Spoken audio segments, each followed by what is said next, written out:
आपला शूरवीर 500 योद्धांचा भीमा कोरेगावचा इतिहास आठवतोय आणि इतक्या वर्षापूर्वी जरी ती लढाई झाली असेल तरी 2025च्या शेवटी 2026 मध्ये जाताना आजही भीमा कोरेगावला लाखोच्या संख्येने भीम अनुयायी येतात आणि आपण यांनी हेच दाखवून दिले की भीमा कोरेगावच्या दिवशी ज्या योद्ध्यांनी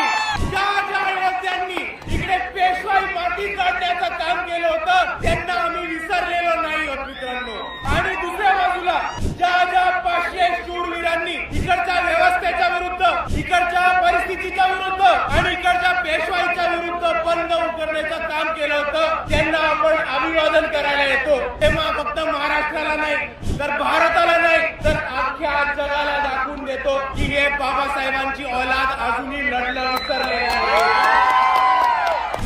विसरलो नाही होत। 500 लोकांनी तेव्हा वार केला होता आणि मात केला होता पेशवाईचा आणि आजही आपल्या सर्वांना दाखवून द्यायचंय की समोर किती मोठी परिस्थिती असेल, किती मोठी ताकद असेल, तरी आज जर इकडे 500 लोक बाबासाहेबांचे अनुयायी जमले तर समोरच्याला कापल्याशिवाय राहणार नाही। ही ताकद आहे